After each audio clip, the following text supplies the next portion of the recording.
At mga kapuso, mula noon hanggang sa mga huli niyang pagpapaunlak ng panayam, bukang bibig parati ni Kuya Germs ang pagpapasalamat.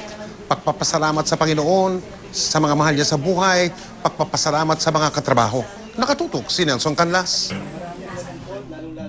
Kahit pilit na itinatayo ang kanilang noontime show sa radyo, balot ng lungkot ang walang siesta ng Super Radio DCBB kanina dahil sa pagpanaw ng haligi ng programa, si Herman Moreno. Pero ika nga ni Kuya Germs, the show must go on, sabi niya. isa sa mga badingdings ang showbiz columnist na si John Fontanilla. Hindi niya raw inakala na ang huli nilang larawan ni Kuya Germs noong January 6 ang huling beses niyang makikita ang kaibigan.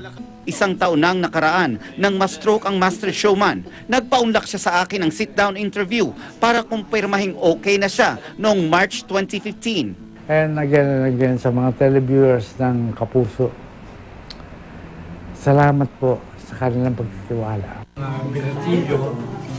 Matapos ang isang buwan, muli ko siyang sinamahan sa kanyang pagbabalik programa sa DCBB. Paano po sasalamatan? At Hunyo ng 2015, muli siyang sumabak sa hosting at nagbalik sa programa niyang Walang Tulugan.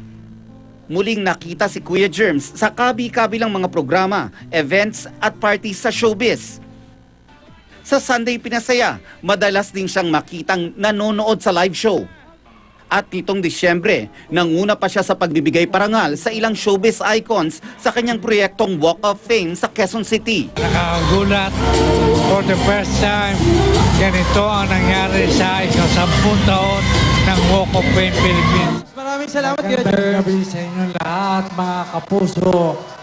Nitong Kapuso New Year's Countdown nga, hindi rin pinalampas ni Master Showman ang bumati sa mga kapuso kahit pa naka-wheelchair na. Iisa ang hindi nalilimutan ni Kuya Germs sa tuwing mai-interview ko siya, ang magpasalamat sa Panginoong Diyos at sa kanyang mga mahal sa buhay at katrabaho at sa milyon-milyong mga kapuso na tumatangkilik sa kanya.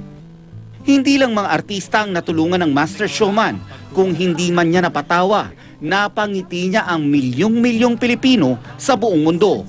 At para dyan, That's entertainment. maraming salamat, Kuya Germs. Nelson Canlas, Nakatutok, 24 Oras.